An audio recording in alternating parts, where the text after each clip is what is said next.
সুপ্রিয় দর্শক, আসসালামু আলাইকুম। আশা করছি সবাই ভালো আছেন। তো আমি অনেক ভালো আছি। তো একটি ভাই আমাকে কমেন্ট করেছেন যে রায়হান ভাই আপাতত কেন ইউএমএসটা বন্ধ রাখছেন বা কেন বন্ধ রাখার জন্য বলেছেন। তো আরেকটি ভাই আমাকে কমেন্ট করেছেন যে রায়হান ভাই এখনও পর্যন্ত আপনার যেই সাদা গরুটা এটাকে দেখি নাই কৃমি ওষুধ খাওয়ানোর জন্য, কেন খাওয়ান নাই।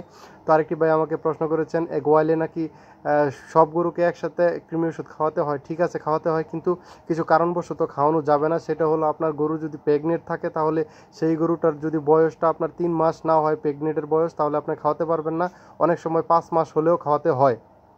সুপ্রিয় দর্শক, আসসালামু আলাইকুম। আশা করছি সবাই ভালো আছেন। আল্লাহর অশেষ রহমতে আমি অনেক ভালো আছি। তো আপনারা আমাকে যারা প্রশ্ন করেছিলেন যে রায়হান ভাই এখন কি ইউএমএস খাওয়ানো যাবে বা এখন কি কৃমি ওষুধ খাওয়ানো যাবে, তো আমি আপনাদেরকে বলবো গরমের সময় প্রচণ্ড রোদের তাপে আপনার ইউএমএসটা যখন খাওয়াবেন, ইউএমএসটা জানেন অনেক সময় একটু এদিক সেদিক হয়ে গেলে আপনার পেট ফাঁপার একটা সম্ভাবনা থাকে।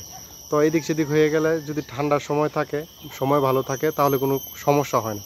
কিন্তু মনে করেন যে একটা গরম গেছে, এই গরমের মধ্যে যদি ইউএমএস খাওয়ানোর পরে যদি একটু সমস্যা হয়, যদি হয়ে যায় তার শরীরে মানে লোড নিতে পারবে না।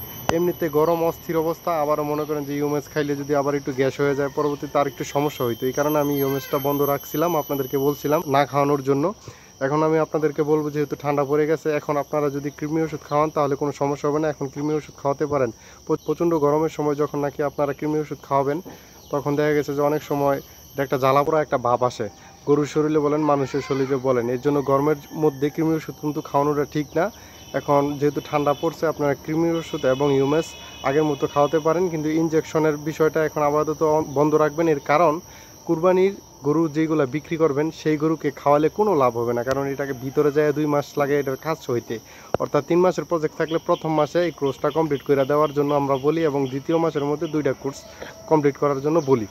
তো আশা করি আপনারা বুঝতে পারছেন যে এখন কৃমি ওষুধ খাওয়ানো যাবে এবং ইউএমএসও খাওয়ানো যাবে।